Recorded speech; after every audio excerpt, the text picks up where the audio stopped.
오장구 친구들 안녕하세요. 코몽쌤입니다. 이번 시간에는 압력에 의해서 화학 평형이 이동되는 거에 대해 한번 배워보도록 하겠습니다. 그런데 여러분이 배우면 알게 되겠지만 이게 압력을 변화시키는 게 사실 농도를 바꾸는 거랑 똑같거든요. 그래서 저번 시간에 선생님의 수업을 잘 이해하신 친구들은 이번 시간도 크게 어려움이 없을 것이라 생각이 듭니다. 자, 오늘도 어김없이 등장하시는 분이 있죠. 바로 르샤틀리에입니다. 자, 르샤틀리에 원리 이번 시간에도 적용해 볼 거니까 한번 복습해 보고 가도록 할게요.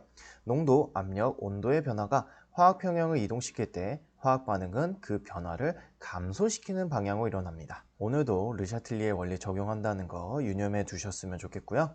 자, 그럼 실험 상황 한번 살펴보도록 할게요. 자, 주어진 실험 상황은 이러합니다. 질소하고 수소가 만나서 암모니아가 만들어지는 반응이에요. 이 반응의 평형상수는 이렇게 표현할 수 있겠죠. 자, 처음에는 Q는 K, 즉 반응식수와 평형상수가 같은 화학평형 상태에 도달해 있습니다. 근데 이 화학평형 상태에서 압력을 증가시킬 거예요. 압력을 증가시키면 부피가 감소하겠죠. 그래서 문제 상황은 이겁니다. 만약에 내가 압력을 증가시켜서 부피가 절반으로 된다면 평형이동은 어떻게 될지 한번 알아보도록 할게요. 자, 압력이 증가해서 부피가 절반이 된다. 자, 몰수는 그대로인데 부피가 절반이 됩니다. 그럼 우리 몰농도는 어떻게 되죠? 그렇습니다. 몰농도는 2배가 되죠. 그렇기 때문에 내가 평형상수식에 넣었던 암모니아의 몰농도도 2배, 질소의 몰농도도 2배, 수소의 몰농도도 2배가 될 거예요. 그래서 계산을 해보면 질소는 2배, 수소는 8배가 될 거고요. 왜냐하면 3제곱이죠. 암모니아는 4배가 될 겁니다. 자, 그러면 처음에는 반응지수하고 평형상수가 같았지만 몰농도가 바뀌면서 반응지수도 바뀌게 되겠죠. 어떻게 바뀌어요? 그렇습니다. 분모는 16배가 될 거고 분자는 4배가 돼서 전체 반응지수가 처음에 비해서 4분의 1배가 될 거예요. 자, 그렇게 되면 결과적으로 처음 평형상수에 비해서는 당연히 작아지게 되겠죠. 평형상수는 바뀌지 않나요? 왜냐하면 제가 누누이 강조드렸지만 평형상수는 오직 온도에만 영향을 받기 때문에 지금 실험 상황은 온도가 바뀌지 않았으므로 평형상수는 그대로 있게 됩니다. 자, 반응지수가 평형상수에 비해서 작아지게 됐으니까 앞으로 어떤 반응이 일어나게 될까요?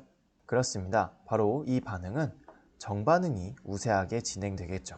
왜? 반응지수가 평형상수보다 작으니까. 아시겠죠? 자, 그럼 이것을 르샤틀리의 원리로 한번 다시 해석해 보도록 할게요. 자, 제가 한 작업은 압력을 증가시킨 거였습니다. 그렇죠?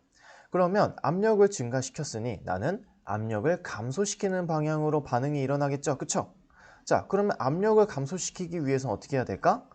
보시면 지금 실험 상황에서 반응물은 총 4몰이지만 생성물은 총 2몰입니다. 즉 4몰이 만나서 2몰이 되는 거죠. 그렇다면 내가 압력을 증가시켜서 부피를 감소시켰으면 여기 안에 있는 물질들의 몰수가 감소하게 되면 압력이 감소하게 되겠죠. 그렇기 때문에 압력을 감소시키기 위해서는 전체 몰수를 감소시켜야 돼요. 전체 몰수가 감소되는 반응은 정반응이기 때문에 정반응이 우세하게 일어나는 겁니다. 아시겠죠?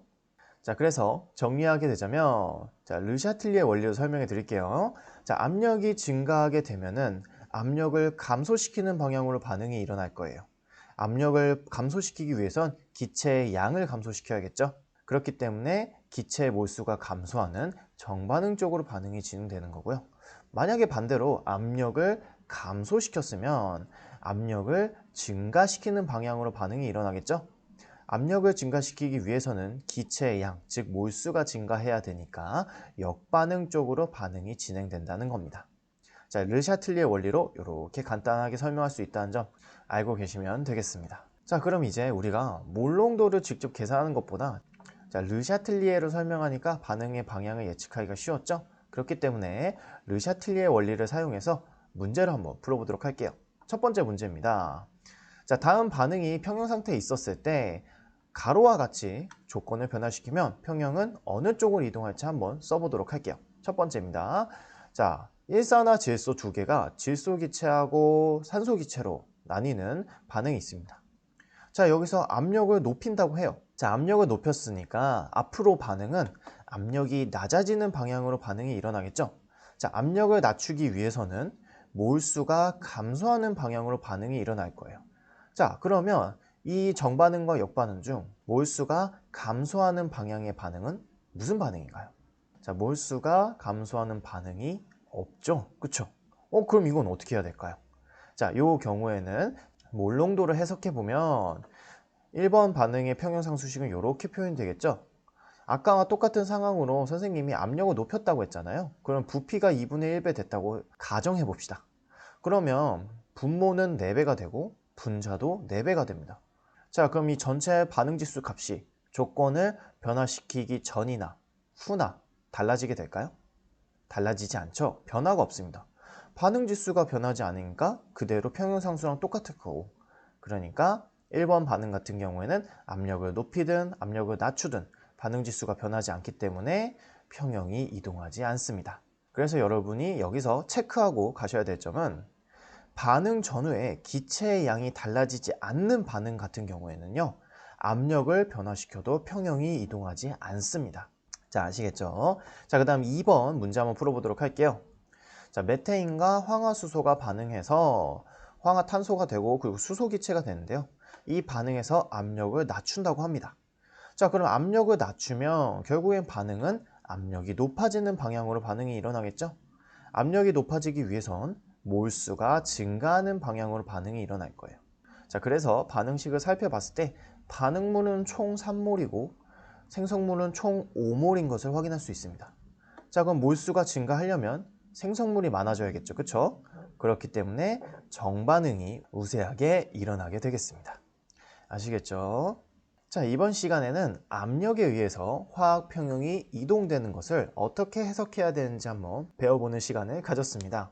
그런데 우리가 살펴보니까 압력을 변화시키는 게 결국에는 농도를 변화시키는 거였죠.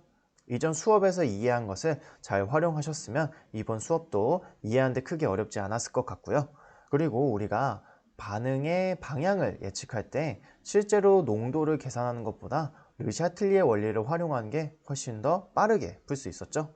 그래서 저번 시간에도 강조했지만 여러분이 문제 상황을 읽어보고 천천히 르샤틀리의 원리를 생각하면서 반응의 방향을 예측하는 연습을 많이 해보셨으면 좋겠습니다. 아시겠죠? 자, 이번 수업 시간 정말 고생 많으셨고요. 여러분, 다음 시간에 봅시다. 안녕!